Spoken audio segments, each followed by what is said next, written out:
I'll do, straight into it. Let's go. Ex-prisoner Govley Holly. Got a mental health head on today, so you've been talking to Carl, haven't you? Yes. Yes. I'm going to let Ollie talk first. Mondays now, Mental Health Mondays. We're back on it. Going to post something every week to do with mental health. Mm-hmm. Right, you tell me what you've been talking about with Carl, and then I'll throw some stuff in the mix. Your 2 pennies in the mix. Well, more than 2 pennies, love, you know me. Go on. So, I suffer with a mental illness. Talked about it quite a lot on this channel and in other channels. What were you doing then? Nothing, go on. Like, were you doing that? No, I was doing that. What's that mean? Knife. Yeah. Go on. Okay, yeah.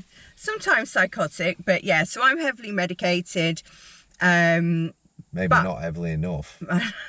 However, carry on. Sorry, what would you No, all I'm saying, at this time of year, I'm normally in the back of a police van in a crisis unit. You were last year, weren't you? Yeah. I was in a really bad way last year, so... What happened with that? Did you just lose the plot? Yeah. Is it a disturbance in the force? So if you ain't got money to buy your child presents, you just lose your shit, go mad, or is it... No, it can be anything to trigger me off. Okay. Absolutely anything, and I can... I think this time last year I was throwing myself in front of moving traffic. I was kicking off with the police. They knew my partner. Them suicidal thoughts, are they fleeting thoughts? They are now. It was very strong last year. No, but I mean, is it so? You know, usually people are in crisis. Right, I'm going to take my own life. Build up to it, and they either get interrupted or it don't go right. It's not successful or whatever, and then that crisis is sort of gone. Is it something that's there all the time? Yeah. My illness is with me 24 hours a day, 7 days a week. And no, I know that, but the suicidal thoughts aren't there all the time, aren't there all the time, but it didn't take a lot. But anyway, let's go back to the original subject. So,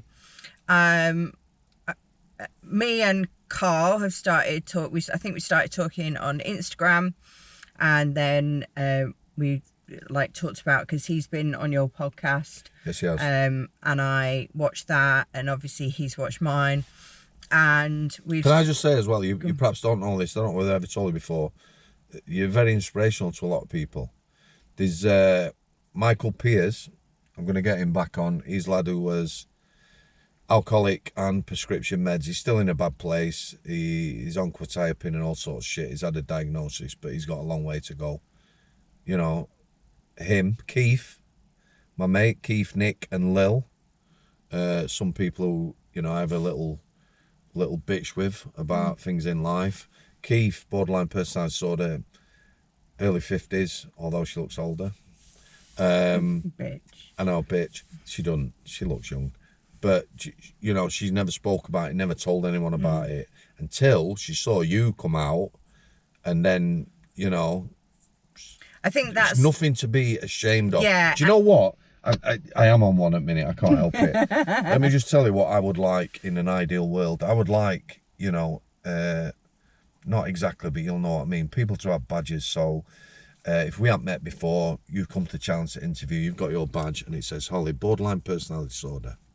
Heavily medicated. Okay, straight away. Or we're sat out eating. Obviously this one's close to home. We're sat out eating. Might be some friends who brought the missus, so I know the friends don't know the missus. And it'll say like anorexia nervosa. So obviously that's very close to me, so I could look and think, you're all right. And so that stigma's fucking gone. Everyone in the room, because now I think back now, a lot of time to people I've met in my life, lovely people, and now I'm thinking borderline personality disorder, eating disorder.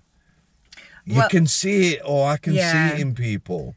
And, when I'm stuffing my curry in, I'm not thinking about Anne, who's got anorexia and has got a meal and is fearful of eating that meal, fearful of eating it in front of other people, worried in case anyone's watching. And there's a lot of shame associated with mental health as well. And I remember my very first interview with you, and it was the first time that I opened up to anyone. Yeah, I'm not going to get emotional now because it's a long time ago. Yeah, that's fucking gone now. We know you're fucked in head now, don't we? We've heard it that many times. Blah, blah, blah, fucked in head. Fucking self-harm, suicide, boring. Anyway, so I'm only talking about myself. I'm not making light of people that feel ill. Definitely not. Because I've had some messages from people that I have helped, and it makes a big difference to my mental health, knowing that fucking helping people is the one. Yeah.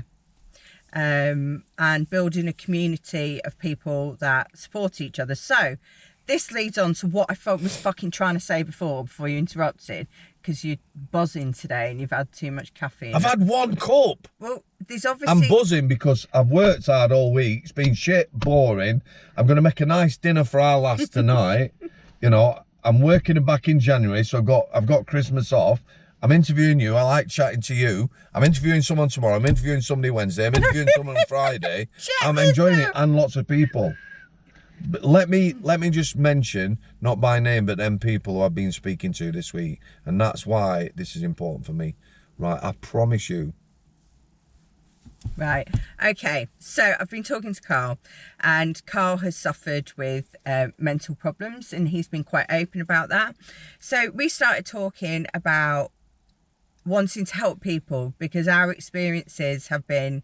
So I had a really good experience generally with the NHS in terms of treatment, assessment and treatment. And as a woman, I feel that my access to mental health was very good. Now, my understanding of men's mental health is that they are ashamed or don't want to talk about it, or don't feel that they've got a safe space to talk about it, or have anyone else that's going. So when you've got mental illness, you feel incredibly isolated. You think that no one else understands you. I still think that. No one's in my head. Embarrassed. Well, I can speak from my own therapy. Embarrassed, nerves, ashamed, guilty, you name it, all the horrible thingies. So I've been talking to Carl. To cut a long story short, we've been talking... What's that word again? Précis. Précis. Précis. It's a French word, darling. Okay, which is cutting something short. Yeah. So I've been talking to Carl, and we started talking about men's mental health. So suicide in men is one of the biggest killers in the UK. 8% of all suicides are men, aren't they? Yeah. And men are more likely to go through with it than women. In America, is their number 1 killer, I believe, at the minute. Wouldn't surprise me at all. And that is an issue. I mean, Carl personally has, in a small place that he lives, known 5 young men that have taken their lives. Oh, I remember him telling me that. I talked about that the other day. That's fucking shocking. They were all friends as well. Yeah, shocking. So we've talked about that, and we really feel that there's a gap in sort of treatment and awareness for men's mental health. There are sort of some resources out there, like Andy Man and things we know things like that, but it's getting the people to access those resources in the first place. Is that the key, would you say? Absolutely. Yeah. Okay, shut up now. So we've talked about not necessarily setting up a charity, because setting up a charity is quite difficult. There's a lot of red tape involved. There's a lot of complications.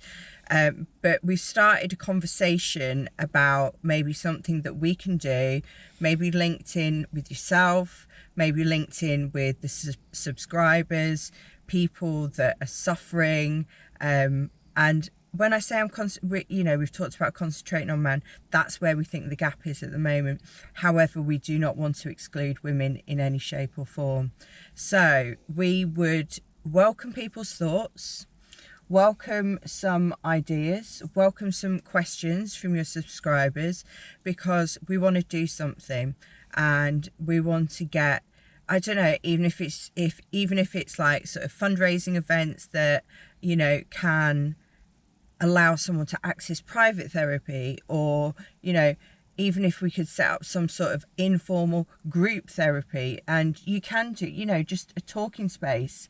And talking is the one, love. It is, and it's getting people there, and, you know, ex-vets, you know, ex-veterans, they are... So let's just talk about Nick again. Yeah. I'm going to do some more work with Nick. So Nick contacted me, 2 emails, 1 short conversation. He's in the car, never told anyone before. PTSD, self-harming, panic attack started when he was leaving army. 57 years. Yeah. You know, 30 years of holding it all in, wanting to check out and everything else. And, you know, so he saw me. He likes what I do.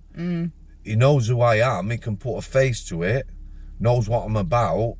So, you know, we turned up. He was incredibly, he was stressed. When I met him, he was fucking stressed. We had a brew, a little chat. And then as he started pouring his heart out, he just got, it flowed more. And I know it's fucking helped him. He's got people message him. He had managers at work who've seen it saying, you know what, lad, fucking... And a lot of it is that it's trusting someone. Yeah, 100%, 100%. Trust. And it's trusting someone, it's having... And I think a lot of people don't access because they think, oh, it's not going to work. It's load of bollocks or whatever. And some of it can be, but there are whether it's that the mental health services are overwhelmed, but we know the pandemic had they're going to be overwhelmed if they're not now. Yeah, definitely. I think the pandemic had a massive effect on people's health, you know, mental health. I mean, I'm lucky. I live in an area where one of my local hospitals has a 24-hour emergency mental health A&E. Do they? And they are like a clinic? No, it's like a unit. Oh, really? That you can just walk into. You don't have to wait in normal A&E. You can just go straight into this unit. You ring them up first and they say, yep, come in. That's all you need to do. And they have been absolutely brilliant. But how many men would do that? I know some men would if they were desperate. Right, okay. But you see, I think men are more likely to check out, let's say, before they get help. And that's what we want to do some work around. So welcome any thoughts from subscribers. Really keen for people to reach out. So if you want to speak to myself, I can pass you on to Carl if you want to speak to a man. But my Instagram is civil_service_yogi. So please, I'll put in the pinned comment description, I'll put links to your socials. So have you thought about, right, so, you know, Facebook, I have my views on, however, the facility on Facebook for a closed forum, I think is very good. What I am finding is I get my phone number out and maybe 50% people take the option up of speaking or texting. A lot will message, and perhaps that is the next stage. Yeah, I think that's maybe a really good idea. A forum where you know, you vet people, any negativity, so anyone slated goes straight away.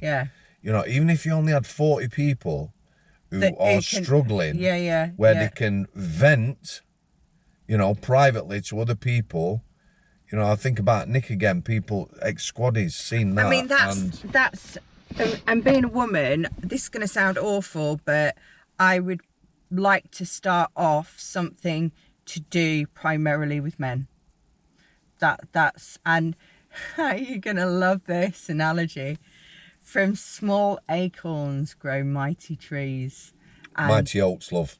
Well, I know it's an oak tree. Sheffield Oaks used to play for them. That was their emblem. There's always something wrong. No, it was their emblem. Right. Sheffield Oaks, acorn. Right. From small acorns grow mighty oaks. Are you happy now? Yeah. Right, so that's what we're aiming to do. So we're aiming to start something. I think I'm going to speak to Cole later. So you want ideas, really? Yeah, ideas. That would be really good. Mondays, every single Monday, I'm going to post something about mental health. So that is where you drop your ideas. Yeah, or questions or anything like that. And, you know, both me and Sam are very, despite my struggles, If I feel like I can help you, believe you me, I've been through it. Yeah, whatever you can think of, I've been through it. And I'm like Sam, I want to help people with mental health issues. I want to destigmatize it, and I want to basically keep people alive. I think that is sort of the key. I think you've kept many people alive, you know, people that were on the verge of doing something, and you have stopped it, as we did in prison. That's what we did in the prison. I'm going to talk a little bit about that, because that is an interesting point, right? I say now I'm more than qualified to speak to people with mental health problems, people who've been abused and that. I am meeting that many and speaking to that many. Off camera, we did discuss, you know, because I have friends who are worried about me. It's very humbling, but I'm also growing as a person, because people are coming to me and speaking about things. Now, psychologists, counsellors, therapists all see people within their groups to declutter, as it were. They do, yeah. Right? So I haven't got that. However, let me assure anybody now, because I was worried about no, you. I am. You can see I'm in a very, very good place now. The only thing that bothers me when people are in a really good place, because this happens with me. Oh yeah. Is there can be a dip. No, I've grown. I can see how well you're doing. Yeah, I have grown. So I'm just going to tell you about a couple of people that have emailed me this week, and then we're going to round it off. But we're going to put some content up every week. I will get call together with Holly in the studio, i.e. in here, and discuss it. So I'll any ideas? Sit on your lap. I want to do the here's Johnny, you know, from the middle. So this week, 6 people have emailed me, more than 6. Some were just a response, you know. People think. I've just got to say thanks for all the kind messages, well wishing. You know, all the positivity from everyone who comments. I would love to reply to them all. I'm going to have to start making time, but at the minute I'm working full time and doing all sorts of things as well. And I do try and respond to the comments on YouTube as well. So we'll definitely be looking at these on Mondays. Yeah. And I read most of the comments. Just reading them and actually replying to them will be a different kettle of fish. Yeah. So this week, 2 lads who were pretty much checking out. One of them's an ex-squaddy, one's not. When I say checking out, they were taking their own lives. Both of them, I told you it's very similar, were disturbed by a neighbour. And were found. So that doesn't necessarily mean that them thoughts have gone, does it? No. Just yesterday, I came into contact with a young lad, very young lad. He was... I'm hoping, you know, one day again, I think he'll be someone who wants to tell his story. He was born an addict, addicted to methadone. His parents were both heroin addicts. And then I believe he was basically used for drug money, abused. Pimped out, basically. Basically pimped out. He's very young. He watched one of the videos with Sean, and I did read his comment, and I saw it, and he said about he's never seen anyone speak about the guilt. You know, Sean was a victim. He was raped as a young lad, and it changed his life. Guilt the and shame and guilt. So I'm speaking to him. There's another lad. He's a little bit older. He was a very, very, very talented sportsman. Cricket at 13. He played for under 13s, 14s, 15s, 16s, 17s at a very good standard, and adult cricket. Promising, lived, died for cricket. Yeah, 24/7 cricket. He had an amazing coach, and that coach was a paedophile. Shocker. You know, it is deeply shocking. You know, you're not going to get away with it on the channel because there's so many people that are abused, and it leads to other things. However, yeah, don't mention what happened after. No, we'll do whatever we can. I mean, just to sort of say to people that if they are victims of abuse, I have been a victim of abuse as well, so I understand where you're coming from, and I understand those feelings that are associated with it and have stuck with me my whole life. So I will film to put up in a film. Next time I go to our doctors, I've got to go for a checkup. There's something on the wall. I think it's only local to Wakefield. I read it all. It was pretty good. It's basically reaching out to people who are abused, and it goes through the different types of abuse, what to do about it. It's a group, an organisation within Wakefield. I've not seen it nationally, but I'll just do a little film of the wall to put in a video. Yeah. As a resource. As a resource, or just, you know, as a reference or whatever, because it's... I think, so from my perspective, it wasn't the actual acts that have traumatised me, it's the feelings afterwards that stuck with me, and the sort of, and I have got mild PTSD, but it's associated with the stuff that happened afterwards. Yeah. So not the actual act itself, it's the feelings associated, the guilt, the shame, etc., etc. Did I bring it on? Did it, you know, have I caused it?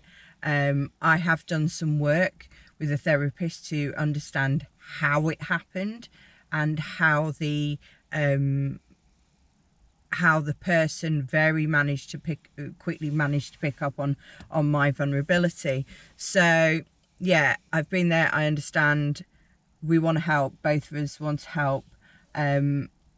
If anyone contacts me and I'm not in a good space, I will tell you, and I will be honest, 100% honest with you, that I'm not able to deal with that at that moment, because I do have suffer with depression, and I obviously suffer with my let's just call it psychosis, temporary psychosis.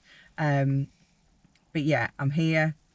You're here. What do you think about setting up a forum? Just closed, it's something that can be closed just for people to vent.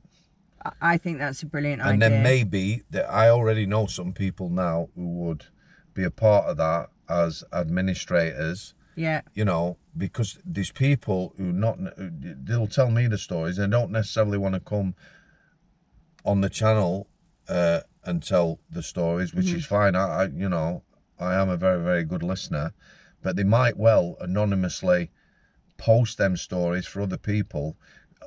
I tell you what is a very common theme, or what people say quite often, is people feel that they're the only person that has them I've feelings. said that. They just the only feel person alone. that's happened to, you know, it's their fault that it happened and that sort of thing.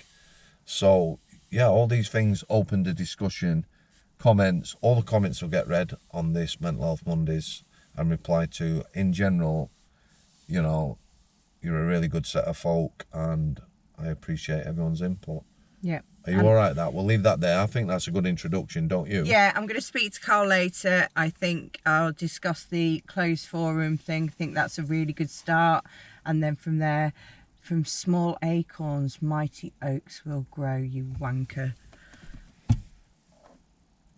Bye. I'll sit there.